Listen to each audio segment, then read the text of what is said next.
Hi, third graders. We are on Wednesday of Matilda. Wednesday will be April 1st, April Fool's Day. Happy April Fool's Day. We are starting on page 110 of the chapter, Throwing the Hammer. Oh, here's a fun picture to start off. Do you see that? All right.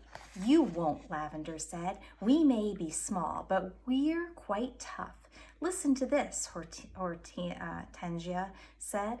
Only yesterday, the Trunchbull caught a boy called Julius Rotwinkle eating licorice all sorts during the scripture lesson, and she simply picked him up by one arm and flung him clear out of the open classroom window.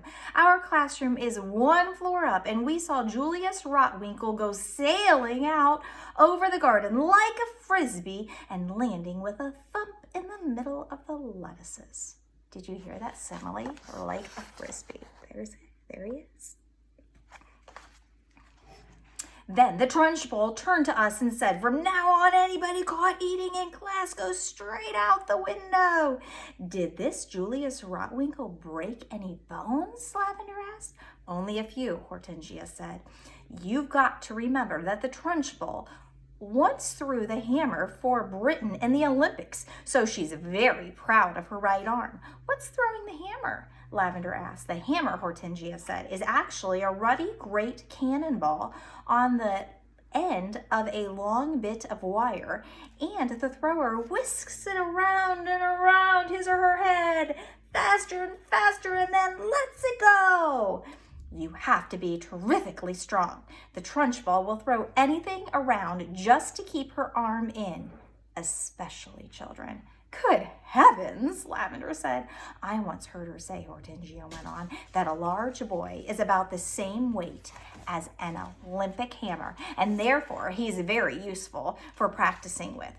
At that point, something strange happened. The playground, which up to then had been filled with shrieks and the shouting of children at play, all at once became silent as the grave. Watch out, Hortensia whispered. Matilda and Lavender glanced round and saw that gigantic figure of Miss Trunchbull advancing through the crowd of boys and girls with menacing strides. The children drew back hastily to let her through, and her progress across the asphalt was like, simile, that of Moses going through the Red Sea when the waters parted. A formidable figure she was too, in her belted smock and green breeches. Below the her calf muscles stood out like grapefruits. Look at all these similes. Inside her stockings, simile for tights. Amanda Thrip, she was shouting. You, Amanda Thrip, come here. Hold your hats, Hortensia whispered. What's going on? What's going to happen? Lavender whispered back.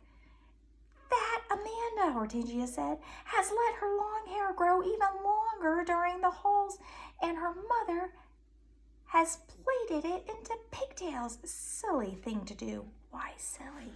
Matilda asked. If there's one thing that Trunchbull can't stand, it's pigtails, Hortensia said.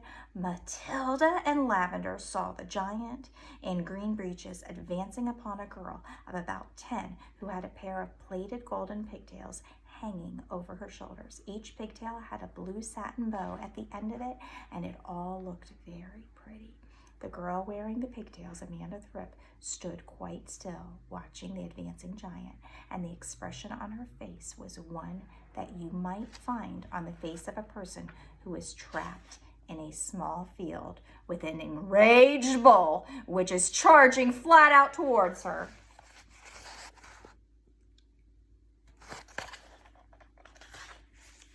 The girl was glued to the spot, terror-struck, pop-eyed, quivering, knowing for certain that the day of judgment had come for her at last. Miss Trunchbull had now reached the victim and stood towering over her. I want those filthy pigtails off before you come back to school tomorrow, she barked. Chop him off and throw him in the dustbin. You understand? Amanda, paralyzed with fright, managed to stutter. Mommy likes them. She plates them for me every morning. Your mommy's a twit. the Trunchbull bellowed. She pointed a finger the size of a salami at the child's head and shouted, "You look like a rat with a tail coming out of its head." My mummy thinks I look lovely, Miss Trunchbull," Amanda stuttered, shaking like a black manet. I don't give a tinker's toot what your mummy thinks," the Trunchbull yelled.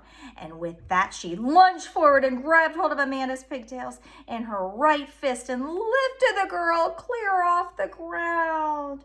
Then she started swinging her around and around her head faster and faster, and Amanda was screaming blue murder, and the Trunchbull was yelling, "I'll give you pigtails, you little rat!" "Shades of the Olympics," Hortensia murmured. "She's getting up speed now, just like she does with the hammer. 10-1, she's going to throw her." And now the Trunchbull was leaning back against the weight of the whirling girl, pivoting expertly on her toes, spinning round and round, and soon Amanda Thripp was traveling so fast she became a blur, and suddenly, with a mighty grunt, the Trunchbull let go of the pigtails, and Amanda went sailing like a rocket, similarly, right over the wire fence of the ground and high up into the sky.